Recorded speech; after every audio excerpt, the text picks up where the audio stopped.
Lah kok ngono aturmu karo benderamu ki kudune sing sopan lho. Lenggah. Pinara.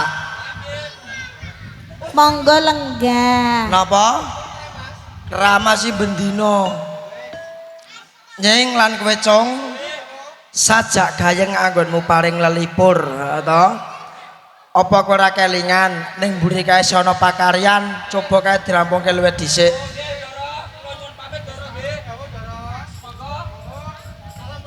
Waalaikumsalam. Ora ngono duwe abdi loro kok sakaya ngono ya. Ya pancen kae iki ya abdi sing kinasih, heeh to. Anggih Kakang Pendul, nek mboten wonten abdi sak kloron menika nggih wonten dalem kapentulan mriki nggih mestine kasepen. Kon kaya ngono. Nggih. Bam. Kula Kakang Pendul. Jane aku ki ana wigati sing luwih penting karo kowe. Wonten menapa menika? Aku ki entuk cecala, heeh to, entuk nawala tiban, dijaluki sabiyantu marang pawongan kae dikongkon ngruwat sengkalane putrane. Nggih. Mulai iki dina aku njaluk ego praktikel aku kudu sing kepiye, Mbam? Kakang Pendul, yang ingkang paring pitulung pangkerwat menika lak nggih kedah sampun sepuh. Mboten namung yuswane ananging bab kawruhe. Bener. Yen bab kawruh panjenengan menika mboten kirang-kirang, malah luweh-luweh yen kanggene kula. Ananging amargi panjenengan kalian kula menika anggenipun bebrayan lak nggih dereng pinaringan momongan. Menika tesih katon muda taruna. Yen to panjenengan nyarujuki nyelamur laku gantos jejuluk supados kahanan menika jumbo. Yen mangkene wonten kadang gesang nyuwun pitulungan kedak. Kersane mboten kuciwa Kakang. Bam. Kula Kakang Pendul. Yen aturmu kaya ngono aku sajak tanggaping sasmita. Nggih. Wiwit dina iki kowe kelawan aku kudu njumbuhke kahanan supaya bisa kanggo tuwa-tuwanggan ana ing tanah pulo Jawa kene. Anjih Kakang. Wiwit dina iki aja nganggo jeneng Raden Pentol kelawan Raden Tembe maneh. Nggih. Nanging nganggo jejuluk Kaki Legeyek lan ini Legeyek, Bam. Kaki Legeyek dalam kula sak menika ini Legeyek. Kaki Legeyek. Ini Legeyek. Lah, pas toh jumbo kalian kahanan. Kaki Legeyek. Piye ini? Sak sampunipun panjenengan kalian kula kantos jejuluk. Cobi pirengaken. Sak nginggiling griya menika wonten prenjak ingkang ganter-ganter Kaki Legeyek. Kandhane para winarsis kae bakal ana tamu sing rawuh rompeke awake dhewe. Mbok menawa wae tumbus coba dirantu sauntara ini Legeyek. Aja Kaki Legeyek.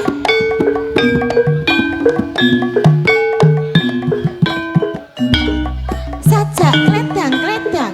Tumus anggenipun prenjak ingkang ganter-ganter menika Kaki Legeyek.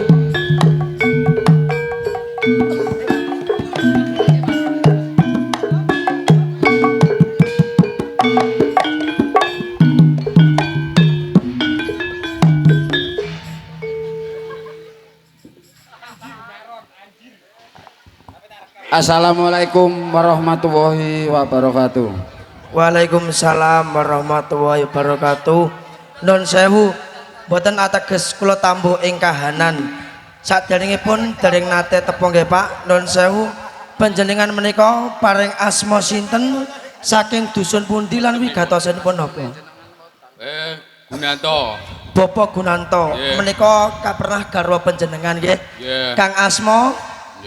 Asmane sinten? Sinten? Muslika. Muslika nggih. Nun sewu, kok panjenengan rawuh wonten rompakipun kula kalian garwa kula. Wigatosanipun menapa nun sewu? Nun sewu dalam talangaturipun Bapak Gunanto. Setunggal silaturahim kaping kalih. Badhe nitipke utawi maringke putra putrinipun wonten Kaki Legeyek lan Nini Legeyek. Amargi kagungan sekala nggih menika kedana kedinipun ruwat Kaki Legeyek. Nun sewu. Silaturahmi panjenengan kula tampi mugi ndadosa sederekan ing sakmangkene nggih Pak. Panjenengan ajeng pasrah putra kekalih panjenengan.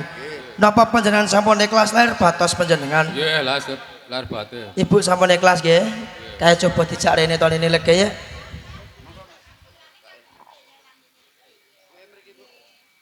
Nun sewu. Panjenengan ampun alit ing galih amargi putra panjenengan kekalih sakmangke badhe kula rengkuh pendane anak kula piyambak. Nun sewu tasih wonten wigati malih napa sampun karampungan, Pak? Sampun nyurakapi. Mbok menawi sampun nyurakapi mboten ateges kula nundung Mbak ajeng wangsul sumangga. Assalamualaikum warahmatullahi wabarakatuh. Waalaikumsalam warahmatullahi wabarakatuh.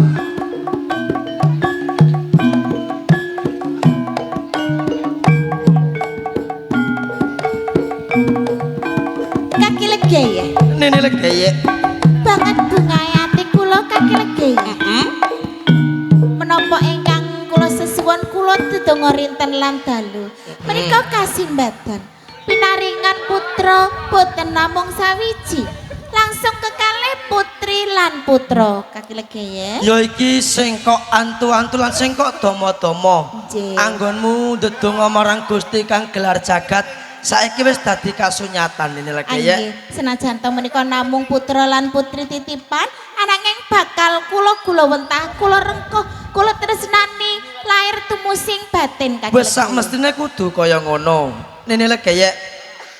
Anakmu karak wis gede-gede, heeh to? Nggih. Mbok menawa wae besuke yen omah-omah coba to kae diwara-wara ana masak, aku tak ne pepungkuran kae njabel telo nini lagi ya. Kados mengkate.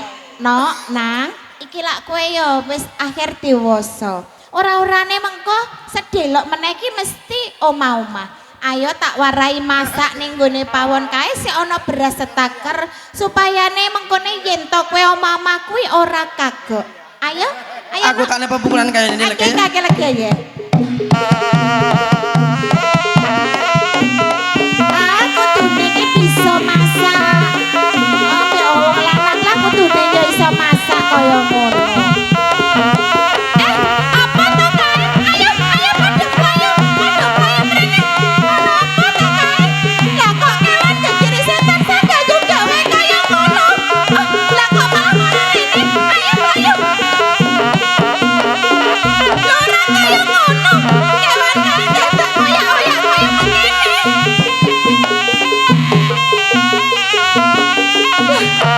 Lah kok gumun. Anggonku momong kowe bocah sak klorong.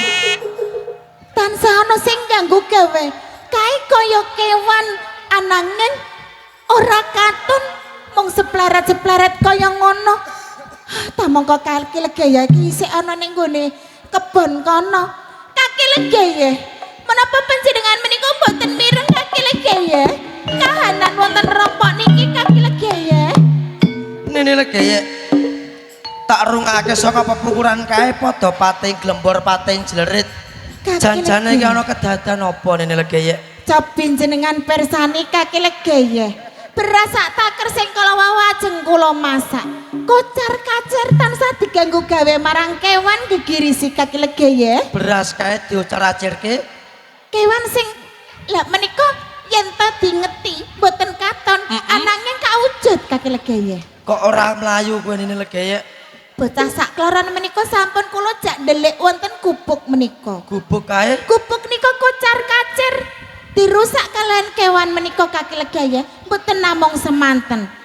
Bocah sak kloron menika kula jak ndelik wonten kebon tebu menika ananging kewan menika tesih nemokaken kula kalian putra kekalih kaki legaya. Nini lagi ya. Kaki legaya. Kabeh ngono dudu luputmu. Nanging ngono kabeh luputku.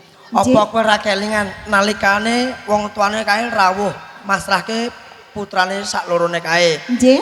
Bocah sing isih reget sing nandang lilip, ha to. Coba to, aku purutke jalur sene pepungkuran kae nini legaya. Wonten pepungkuran menika kaki legaya. Bener. Kestakaken dawuh kaki legaya.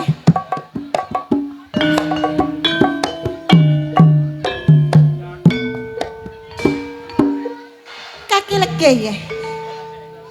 Lah kok panjenengan ngutus kula mundhut janur kuning.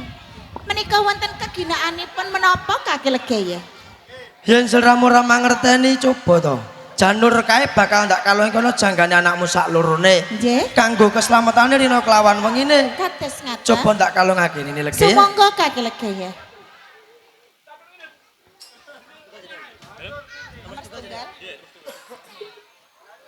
Supia amarah alam mutmainah.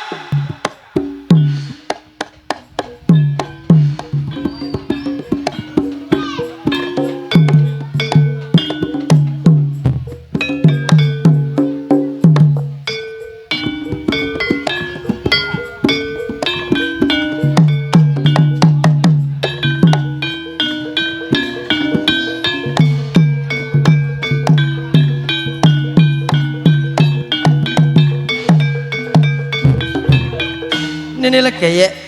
Kaki lege. Ya iki wujuding seduluring tuwa anakmu Joko Jelagur telah prawan Jelagur. Nggih. Coba ndak tangune sauntara ini. Sumangga kaki lege ya. Ngger supaya amarah Allah malan kowe mutmainah. Sekawit kowe badan halus ndak cipta dadi badan kasar. Iki dina ora takon enak kabeh nak lungguh jegrang selo tumpang paribasane. Ning kowe tak kongkon jaga.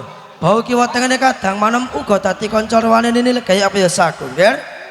Nini Legeye Kaki lege ya. selak kesorean anggonku Butalan Kutaraja. Nggih. Sewang sewana dem selamat aku njaluk pamit Nini Legeye. Katos-atos kaki lege ya.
ati badan wadak. Kowe kabeh duweni kewajiban. Momong putraku Joko Jelagor uga prawan Jelagor lan jaga keselamatane sedulurmu anom kuwi sakloron. Ananging kene yen tak sawang kowe padha susah padha sumelang malah kapara sedulurmu anom kuwi ora ana katon nggone papan panggonan kene. Janjane ana apa? Ana kedadian apa lan sedulurmu anom kuwi ana ning ngendi sedulur papat? Nini legeye. Saderenge kula matur. Kula nyuwun agung ing samudra pangapunten Nini. Mutmainah. Nggih. Ora kaya adat sabene. Kene arep matur wae kowe dadak njaluk ngapura. Malah tak sawang pasoryanmu kuwi sedih kaya mengkono. Ana apa bloko suta wae Mutmainah? Ing nalika semono kula kalih kadang kula Supiah amarah aluamah diutus kaki legeye dikenjaki bau kiwa tengene. Pancen kaya Prawan ngono. Jelagur dalah Joko Jelagur. Ya. Nanging kula luput anggene jaga prawan Jelagur dalah Joko Jelagur Nini legeye. Mutmainah. Lah kok kowe malah gawe tratapan ning atiku. Janjane luput bab apa Mutmainah? Aja gawe sumelang ing atiku Mutmainah. Joko Jelagur dalah prawan Jelagur. Sakmenika murca Nini legeye. Apa? Dadi Joko Jelagur uga prawan Jelagur kuwi ilang. Nyuwun pangapunten Nini legeye. Dadi sumelang ing sajroning atiku kuwi. Mergo ana pratandha sing kaya mengkono kuwi. Mergo aku kelangan putra lan putri. Tamangka. Sapi amarah alwamalan Mutmainah. Apa kowe padha ra kelingan? Pianggonku ndedonga rina kelawan wengi. Pianggonku nyuwun marang Gusti ingkang ngakarya jagat kuwi. Anggonku kepengin duweni momongan sedulur papat.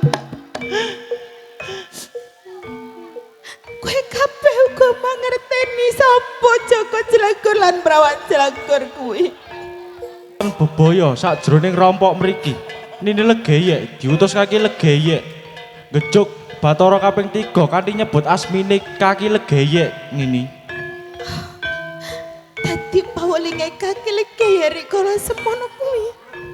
Mergo kaki legeye wis duweni pamikiran wis krasa sakjroning ati kaki legeye yen to bakal ana bebaya. Iya, sedulur papa. Aturmu sing kaya ngono kuwi. Buka pamikiranku. Buka pangeling-elingku. Yen to ana bebaya, aku kudu nimbali asmane kaki legeye mula sedulur papat. Aku njaluk sabiyantumu sepisan maneh. Ewang-ewang ana ndedonga marang Gusti ingkang akarya jagat. Muga-muga wae sedulurmu anom sakloron bisa ketemu maneh kanthi kondur ing kaki legeye. Nggih Nini. Kaki legeye. Kaki legeye enggal-enggal kondur kaki legeye.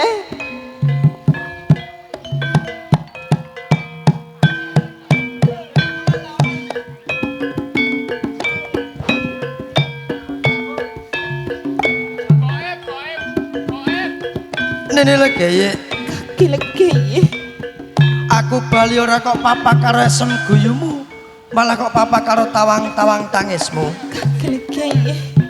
Nini legeye. Kula menika badhe matur ananging saderenge matur nyuwun agung ing pangapunten kaki legeye. Coba matur kanthi gamblang terwaca, bakal tak rungokake Nini legeye. Kula mangertosi yen to sak mangkene atur kula menika dadosaken panjenengan duka. Dadosaken panjenengan kuciwa. Amargi kula menika dereng saged dados ibu ingkang sampurna kaki legeye. Apa anakmu njaluk sing maneka warna-warna kae Nini legeye? Kaki legeye boten kados mekaten kaki legeye. Banjur kepiye Nini legeye? Sasampunipun panjenengan menika tindak wonten Kutaraja. wonten kedadosan ingkang boten kula kersakaken kangge legaya. Kedadian sing kaya ngapa Nini Legeye? Sekawit sedulur papat ugi kula sampun jagi. Bocah kekalih inggih menika Joko Jlagur kalian Prawan Jlagur ananging menika ketiwasan kangge legaya. Ketiwasan kepiye Nini? Bocah sakloron menika Anes. Putraku Anas. Kangge legaya. Kula krumasi yen ta kula menika luput kangge legaya. Kabeh ngono pancen dadi salahmu. Bocah kae dudu putrane dhewe. Bocah kae bocah mung titipan. Mengko yen wong tuane loro rawuh, banjur isen wirang apa sing tak tampa Nini Legeye. Menika ugi ingkang kula semelangke kangge legaya. Nini Legeye, Kangge legaya. iki dina aku tansah nglenggono. Tata atimu cukup anggonmu tawang-tawang tangis. Sliramu tak aturi munggahna sanggar pamujan. Maminta marang Gusti kang gelar jagat supaya bisa baline anak moneng pengarepanmu Nini Legeye. Kangge legaya. Kula bakal nyuwun marang Gusti ingkang akarya jagat. Mugi-mugi lelampahan menika inggil-inggil karampungan lan putra kekalih saged kepanggih malih kanthi Iya, iya, slamet Nini. legaya. Kula nyuwun pamit kangge legaya. Tak jaluk aja kendating donga Nini Legeye. Ger kowe sak papate Supiah amarah Allah lan kowe mutmainah. Sekawit kowe muni sagu. Jaga bau kiwa tengene kadang manom nanging kasunyatan iki dina kadangmu murca wae kowe padha ora mangerteni. Mutmainah. Kowe sing duweni aji kandha pangros lan panglimunan. Kowe iso golek ana ngendi papan dununge kadang manom lan kowe kabeh aja tansah enak kabeh anak ana pengarepane kaki Legeye. Memantul lakune mutmainah supaya bisa baline kadang manom ana pengarepane kaki Legeye. Aja mung taun ana windana bebasan tak jaluk iki dinegal budhal ngersa bagus.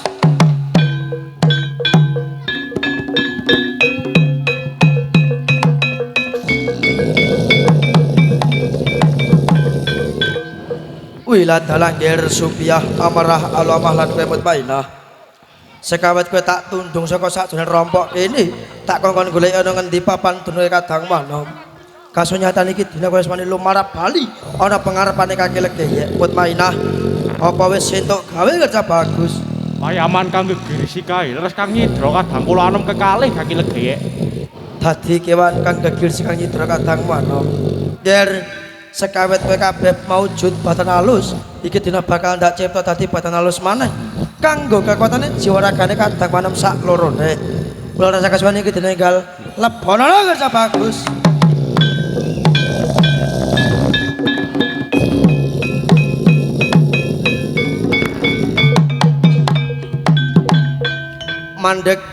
mandek satrio tejo seleksana tejane wong anyar katon ngajal kok krikil malang lir kadon kerja bagus yen sira isa tata jalma sapa kang dadi dasanamamu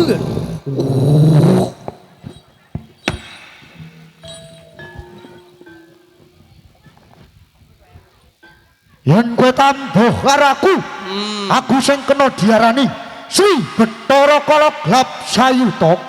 Yen kowe takon papan dunungku, aku bisa saka jagat wetan, bisa saka jagat kulon, bisa saka jagat kidul uga jagat lor.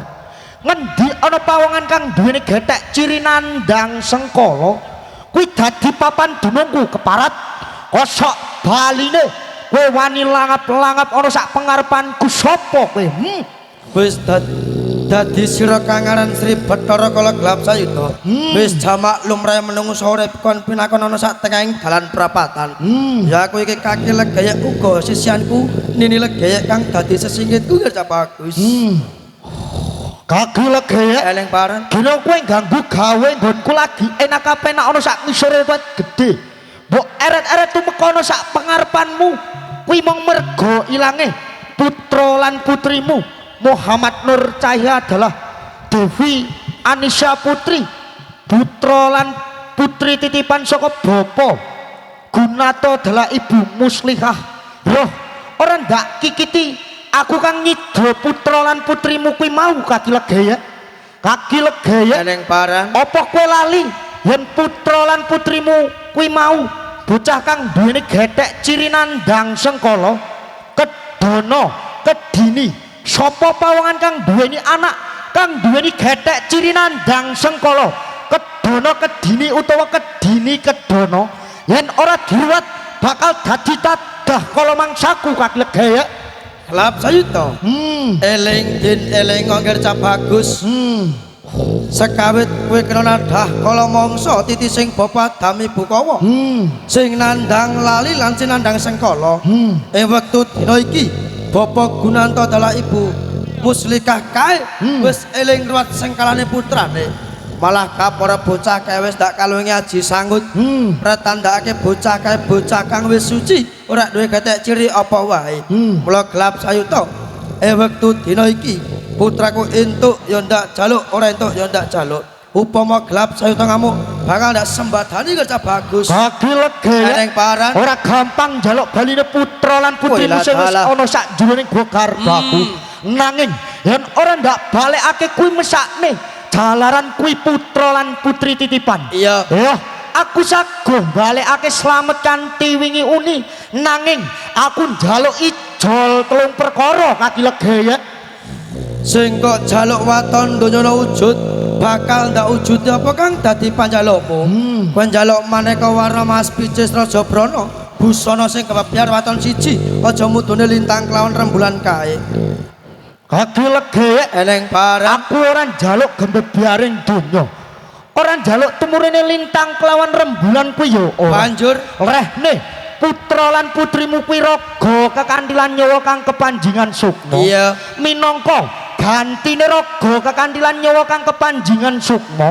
aku njaluk ijole sing kaya anakmu wujude pitik putih mulus loro cacahe kaki legaya kerja bagus yen pancen ngono mundura putramu bakal tak lukarake saka gua garbaku tampang-tampangane kerja bagus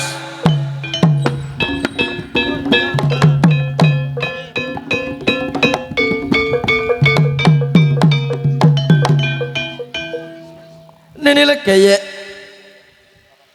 legayek cukup anggonmu mempen semedi maminta marang Gusti kang gelar jagat Nini legayek saiki putramu wis bali ana ing pangkonmu Nini legayek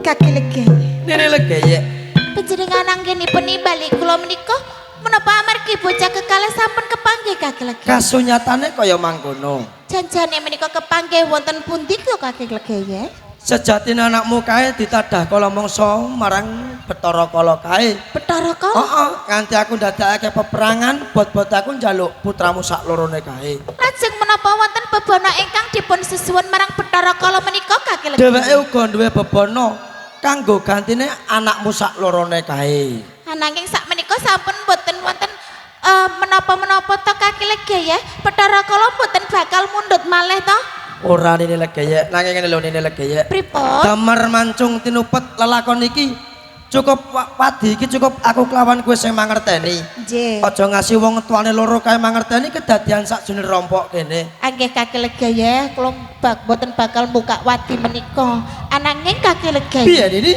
lah kok perencak tansah kanter-kanter menika kaki legayek kandhane Kang Winarsa sebab menawa wae bakal ana tamu sing rawuh Nini legayek menika kasunyatan kledang ibu sajak leledang anggih kleresan menika kula boten pangkling sapa coba Ibu Muslikah lah kae nggih Bapak Muslikah lho kok Bapak Muslika kae coba tak takonane sik to Nini nggih legayek sumangga Assalamualaikum warahmatullahi wabarakatuh. Waalaikumsalam warahmatullahi wabarakatuh. Kula mboten pangkling menika Bapak Gunata adalah Ibu Muslikah nggih. Panjenengan kok tebih sangat saking dusun Bacin karaya-raya malah beto kados ngaten menika janjane kagem napa nun sewu. Non sewu dalam talang atur Bapak Gunanto. Nggih. Setunggal silaturahim. Kaping kalih badhe maringi bebungah utawi tetebusan. Wonten kaki legek lan legek amargi sampun gula wentah putra putrinipun. Kados ngaten maringi bebungah kula minangka sedekah panjenengan. Leres. Nanging saderengipun panjenengan ajak kondur, kula ajeng tangklet. Kok kesesop panjenengan ajak kondur menika wonten wigatosan napa nun sewu? Enjang-enjang pun nikahaken Ingkang pundi? jaler. Oh, ingkang jaler. Ini legayek kayak coba ditampani to. Kula nelake gunging panuwun nggih Pak. Nggih. Sampun maringi bebungah kula kelawan garwa kula. Leres. Mugi-mugi Gusti ingkang gelar jagat ingkang bales napa kang dados kesaenan panjenengan. Amin. Nun sewu Bapak. Saderengipun panjenengan ajak kondur putra kekalih panjenengan. Kula titip wujudipun janur kuning nggih Pak.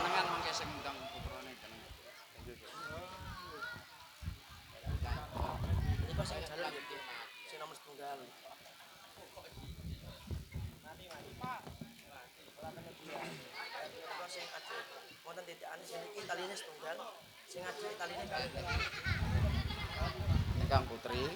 Janur menika dekek teng andhapipun tilem genduk kalih kenang selami sepasar dinten. Gangsal dinten wiwit dinten niki nggih Bu. Nek sampun sepasar dinten monggo. Janur panjenengan bucal, panjenengan larung teng kali sing wonten toyanipun mili. Kanthi waosan ngagem donga Jawa mawon. Bismillahirrahmanirrahim. Aku ora ngguwak janur kuning, nanging aku ngguwak sengkalane anakku. Sebut asmane Fatihah kaping 3. Janur panjenengan larung nggih. Menika sampun dados putra putrinipun kaki legayek lanine legayek. Kula tambah jimat asma Joko Jelagur dalah Prawan Jelagur. Kagem jangkepi syarat lan sarana. Kedah sepindah monggo panjenengan timbali kula paringi tulodo nggih. Nang anakku lanang Muhammad Nur Cahya Joko Jelagur. Nggih anakku lanang Muhammad Nur Cahya juga Jelagur. Dalem Pak. Nduk anakku wedok Duh anakku wedok Devi Anissa Putri Prawan Jelagur. Dalem Pak. gentosan ibu sami kados bapak wau. Dipun timbali nang anakku lanang Nang anakku lanang Muhammad Nur Cahya Joko Jelegur. Dalem Bu. Nduk anakku wedok Devi Anissa Putri Prawan Jagur. Dalem Bu. Alhamdulillah menika sampun cakapi syarat lan sarana kula mboten saged menggak ateges menika asli putra putri panjenengan sungkem kalian bapak ibu Rien Salim.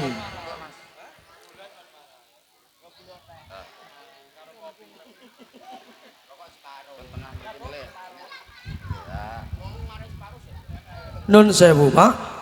Tasih wonten wigati malih napa sampun nyurakapi? Sampun nyurakapi. Mbok menawi sampun nyurakapi, mbok ajeng kondur sumangga. Assalamualaikum warahmatullahi wabarakatuh. Waalaikumsalam warahmatullahi wabarakatuh. Kang atos-atos.